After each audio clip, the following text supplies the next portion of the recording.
From the Opelco Studios in Oklahoma City, this is OU Football with Barry Trammell. I'm Jenni Carlson. Barry, time to rewind on the Fiesta Bowl. 48-20 Oklahoma breaks the BCS curse that they've had, or whatever you want to call it. What impressions did you leave that game with as you left the Phoenix area? Well, it was this. This was an overmatched opponent. The Sooners got lucky. They got into a Fiesta Bowl and got a team that was really inferior to them, and even better, a team that was a stylistic mismatch as well. Connecticut's a good football team, a good solid football team. If Nebraska had somehow beaten Oklahoma, which they definitely could have in the Big 12 title game, Nebraska-Connecticut would have been heck of a game. I think Connecticut wins that game.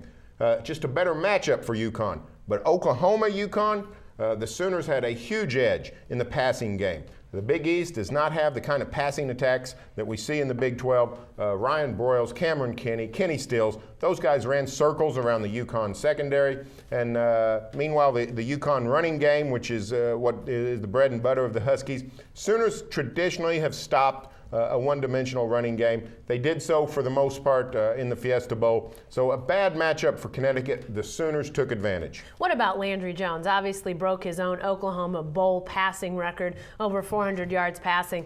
Just seemed like and it probably speaks a little bit to the Connecticut pass defense, but still, to have that kind of night, that was a pretty good night by Landry Jones. Landry Jones is going to set the record for NCAA passing yardage in bowl games for a career. I don't know what the record is, but he's up to 847 yards, I think, in 2 games. If he plays in 2 more bowl games, he might have 1,500 yards passing in bowl games.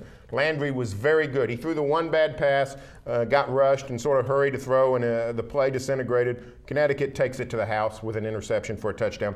Otherwise, Landry Jones was pristine. He was very good. He threw a lot of the dinks and dunks, but he also went downfield quite a bit. He threw 6 deep balls, completed several of them. Sooners really dominated the passing game, and Landry was excellent. He's going to have a special career at Oklahoma. You give Josh Heupel a passing grade on his first, maybe even an A or an A+ on his first game. No, he had no chance at A after the first play because I told him I wanted a double reverse on the first play. Instead, I can't remember what he did. I think he threw a slant or something. But anyway, so Josh got on the wrong side with me. Otherwise, I thought he was pretty good. I would like to see a little more fullback game. It seemed to me that Josh got a little bit more away from Trey Millard and the traditional power stuff that Kevin Wilson liked a lot. But I can promise you there's somebody in my corner on this one. That's Bob Stoops. Anytime Josh Heupel wants to get too far away from fullbacks and Trey Millard, Bob Stoops is going to reel him back because Stoops' favorite player is always his fullback. He loved J.D. Reynolds. He loves Trey Millard.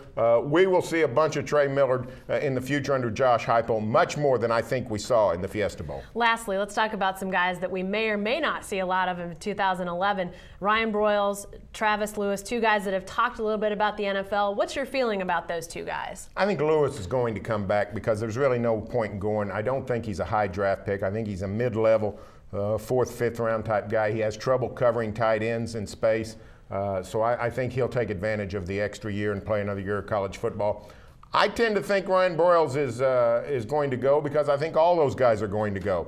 I don't think it'd be financially advantageous for Broyles to come back. I don't think he's going to get faster or bigger. I don't think he'll go up in the draft, whether he's going to be a late first, whether he's going to be a second round guy. I think whatever he is now is what he'll be next year. If he comes back, he's going to set all kinds of not just Oklahoma, but Big 12 and NCAA records for pass catching. And if he goes, he can say this: his greatest catch was his last one. That acrobatic catch in the end zone off the short Landry Jones pass. When he threw that ball, when Landry threw that ball, I thought he was throwing it away. When Ryan Broyles made the catch, I thought, well, he was just doing that for fun because he had no chance. And then I see the replay, and he somehow got that foot down. It was a touchdown, a phenomenal, phenomenal catch. If that's Ryan Broyles' final play as a Sooner, it was a beauty. All right, thanks, Barry. Hey, stay with the best coverage team anywhere at newsok.com and every day in the Oklahoma.